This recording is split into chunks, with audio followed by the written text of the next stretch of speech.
नमस्कार, मी सुकेशनी आणि सुकेशनीज रेसिपीमध्ये तुम्हा सर्वांचं खूप खूप खूप मनापासून स्वागत. तर आज आपण बटाटा वडा कसा तयार करायचा ते बघणार आहोत. तर इथे मी सकाळीच 5 बटाटे उकडून ठेवलेले होते आणि ते आता थंड झालेले आहेत आणि मी ते हाताने फोडून घेत आहे. आपल्याला हे बटाटे व्यवस्थित असे मॅश करून घ्यायचे आहेत, जेणेकरून आपल्याला बटाट्या वड्यामधली ही चटणी खूप छान होईल. तर तुम्ही बघू शकता मी इथे संपूर्ण बटाटे व्यवस्थित असे स्मॅश करून घेतलेले आहेत. आता याचबरोबर आपल्याला इथे मसाला तयार करायचा आहे. तर आपण इथे ठेचा वाटणार आहोत. तर 5 ते 6 हिरवी मिरची मी घेतलेली आहे.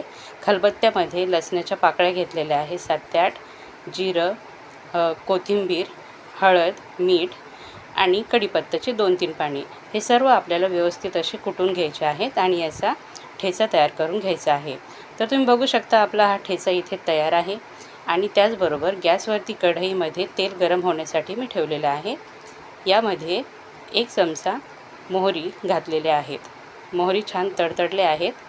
आता याचबरोबर इथे आपण वाटलेला ठेचा या तेलामध्ये सोडायचा आहे आणि मसाल्याचा कच्चेपणा जाईपर्यंत आपल्याला हा मसाला छानपैकी परतून घ्यायचा आहे. तर तुम्ही बघू शकता आपला हा ठेचा किती छान दिसत आहे आणि याचबरोबर आपला हा मसाला तयार आहे. आता याचबरोबर मी इथे हे बटाट्याची चटणी यामध्ये टाकत आहे. आपले हे स्मॅश केलेले बटाटे यामध्ये घालत आहे आणि मसाल्यामध्ये आपल्याला हे छानपैकी मिक्स करून घ्यायचं आहे. अगदी परफेक्ट असा आपला हा बटाटा वडा तयार होत आहे. त्याची चटणीही तयार होत आहे. संपूर्ण मसाल्यामध्ये आपल्याला हा बटाट्याची चटणी व्यवस्थित अशी करून घ्यायची आहे. आता याचबरोबर मी थोडंसं लिंबू यामध्ये पिळत आहे आणि ते देखील मिक्स करून घेत आहे. अगदी मुंबईमध्ये मिळतात तसे बटाटे वडे आपण तयार करत आहोत. अगदी त्याच पद्धतीने हा मसाला तयार होत आहे. ही बटाट्याची चटणी तयार होत आहे. आता इथे आपली ही चटणी तयार आहे आणि मी एका प्लेटमध्ये ही चटणी थंड होण्यासाठी ठेवत आहे. संपूर्ण चटणी मी एका डिशमध्ये काढून घेतलेली आहे, तुम्ही बघू शकता. आणि आता आपल्याला ही एका साईडला ठेवायची आहे. आता याचबरोबर आपल्याला वड्याचं पीठ तयार करायचं आहे. तर त्याचबरोबर मी इथे 2 वाट्या बेसन पीठ घेतलं आहे आणि बेसन पीठ हे व्यवस्थित चाळून घेत आहे. लक्षात असू द्या आपल्याला बटाटे वडे तयार करण्यासाठी पीठ हे चाळूनच घ्यायचं आहे. तर तुम्ही बघू शकता मी इथे बेसन पीठ चाळून घेतलं आहे. आता यामध्ये चवीप्रमाणे मीठ जाणार आहे आणि थोडीशी हळद यामध्ये टाकायची आहे.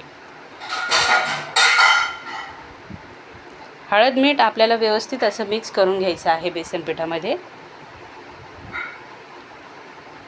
आणि आता यामध्ये ना थोडं पाणी ॲड करून आपल्याला हे पीठ तयार करून घ्यायचं आहे. खूप जोर लावून देखील मिक्स करायचं नाही आहे. आपल्याला यामधल्या बेसन पिठामधल्या फक्त गुठळ्या आपल्याला मोडायच्या आहेत आणि अगदी थोडं करून पाणी यामध्ये ॲड करायचं आहे. खूप असं पातळ करायचं नाही आहे आणि खूप घट्टही करायचं नाही आहे. तर तुम्ही बघू शकता हळदीमुळे आपल्याला या बेसन पिठाला किती छान रंग आलेला आहे आणि मी संपूर्ण गुठळ्या यामध्ये मोडून घेत आहे.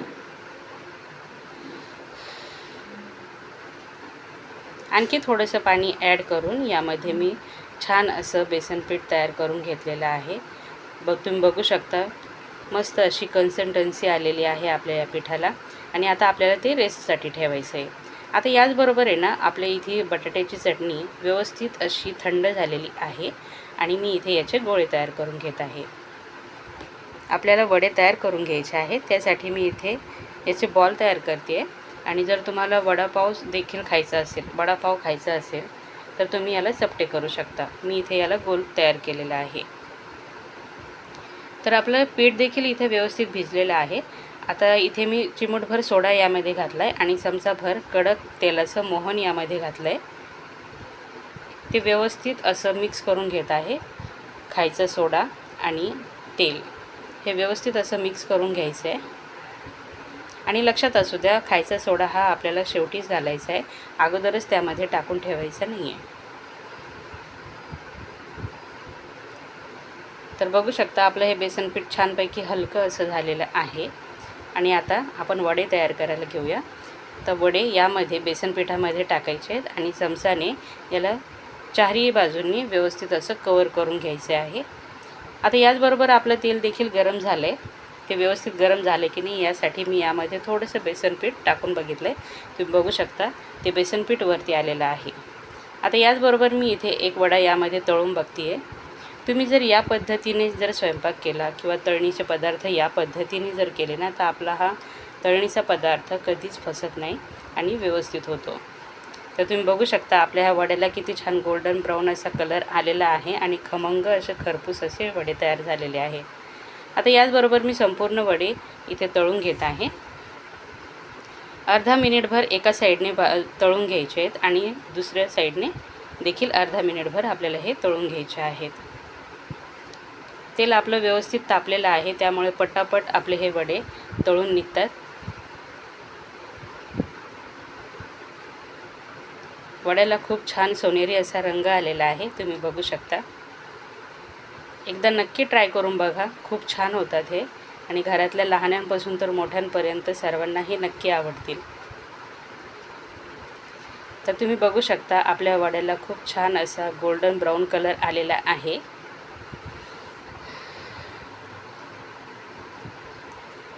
आपले वडे हे तळतेच आहे तोपर्यंत तुम्ही पटकन चॅनलला सबस्क्राईब करा, बेल आयकॉनवरती क्लिक करा आणि व्हिडिओला लाईक करा, शेअर करा आणि छान छान असे कमेंट करा. तर आता याचबरोबर मी संपूर्ण वडे हे एका डिशमध्ये काढून घेत आहे. तेल व्यवस्थित निथरून घ्यायचं आहे आणि तुम्ही बघू शकता आपले हे वडे अजिबात तेलकट झालेले नाही आहे. संपूर्ण तेल मी याचं निथरून घेतलेलं आहे. आता याचप्रमाणे मी सगळेच वडे यामध्ये तळून घेत आहे. आणि बटाटा वडा म्हटलं तर हिरवी मिरची ही आलीच. तर हिरव्या मिरच्या देखील मी यामध्ये तळून घेत आहे. 5 ते 6 हिरवी मिरची मी यामध्ये घेतलेली आहे. तिला मधोमध कट करून घेतलं आहे. मिरच्या ह्या तळून तयार आहेत आणि त्यामध्ये मीठ लावून व्यवस्थित त्या मिठामध्ये मी मिक्स करून घेतलेल्या आहेत आणि वड्यामध्ये सोडलेल्या आहे. तर बघू शकता इथे आपला हा बटाटा वडा मस्त असा छान तयार आहे. एकदा नक्की करून बघा. व्हिडिओ आवडला असेल तर लाईक करा, शेअर करा, चॅनलला सबस्क्राईब करायला विसरू नका. बेल आयकॉनवरती क्लिक करा जेणेकरून मी जे काही नवीन व्हिडिओज अपलोड करीन त्याचं नोटिफिकेशन तुम्हाला मिळत राहील.